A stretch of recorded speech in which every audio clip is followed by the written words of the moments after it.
Hi everyone, I thought I'd record another update on what is day one of our home working arrangements for myself and for the employment team.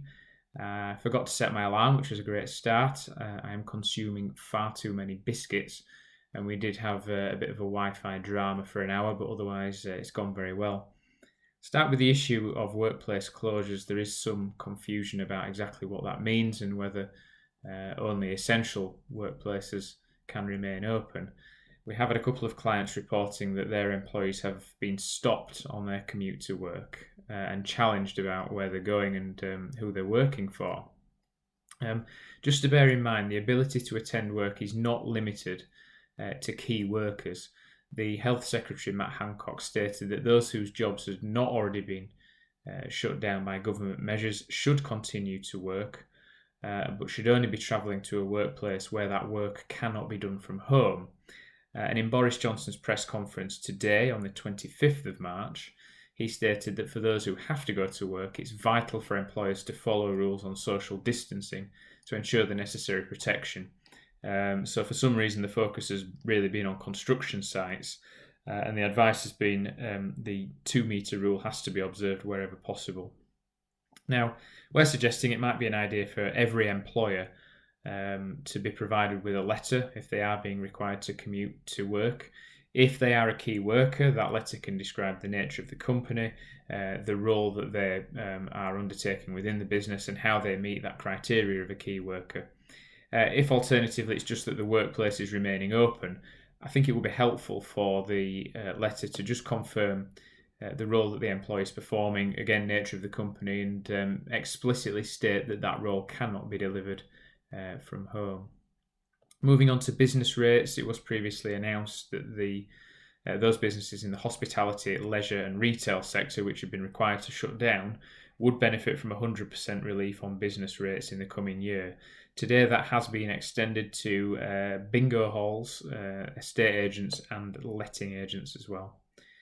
I can't go through a video blog without mentioning Furloughed Workers. It really has been subject of the day for the past couple of days now.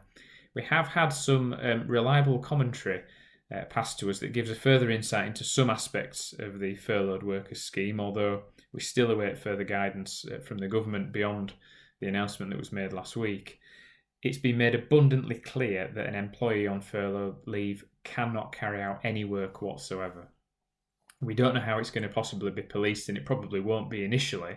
The risk to businesses is that there is likely to be an inspection in coming years, and it may well be the case that they look back at employees who were engaged on furloughed status and really drill down into whether or not they've provided work or not. So made abundantly clear they must not carry out any duties whatsoever, or they will jeopardise that status and that income subsidy from the government. The Chancellor will decide on the flexibility in terms of rotating a furlough, or whether people can move on and off that furlough status fairly flexibly. So we are proceeding with caution in terms of our advice on that front at this stage. The 80% subsidy is likely to be computed by reference to a reference period. So there will be probably, in respect of all workers, a period of time in the past where you will look at the average earnings of an employee in order to determine their pay for the purposes of the subsidy. I think that largely is done to help those not only with variable hours and pay, but more specifically casual workers and seasonal workers as well. So that reference period may even go back 12 months, we don't know yet.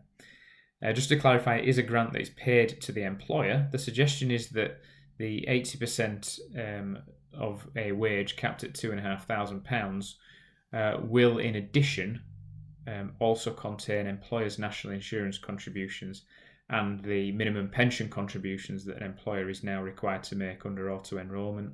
And just to clarify as well, national minimum wage is not an issue because the employee is not carrying out work, so there is no measurement against a number of hours in each month. A small piece of news for car drivers: there is a 6-month extension from the 30th of March for cars otherwise requiring an MOT, and this measure will not invalidate any insurance cover, subject of course to the car being roadworthy in other ways. A big announcement is expected on Thursday the 26th of March regarding measures to support the self-employed. The concern from the government has been that it's extremely difficult to devise a fair system for self-employed individuals. It could be based on past earnings, but they may have fluctuated significantly. And looking forward, in terms of protecting self-employed workers, it has to be acknowledged that whilst many will see their businesses take a hit, there are some that will see an increase and potentially a significant increase in income. So the government doesn't want to put in place a blanket system which might benefit everybody and benefit some unnecessarily. Finally, just wanted to pick up on the NHS Volunteering scheme, which was only launched yesterday, the 24th of March. In 24 hours, there have been over 405,000 people volunteer for that scheme. In relation to furloughed workers, I expect there will be no limitation whatsoever on the volunteering work that an employee may carry out. So it may be the case that as employers who have furloughed workers, they encourage them to look at those measures.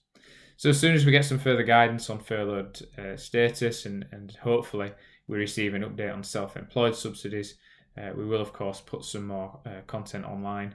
As always, feel free to share this with anybody who might find this to be of benefit. We're also uploading everything onto our website along with general FAQs as and when we put them together. So please keep watching. Thank you.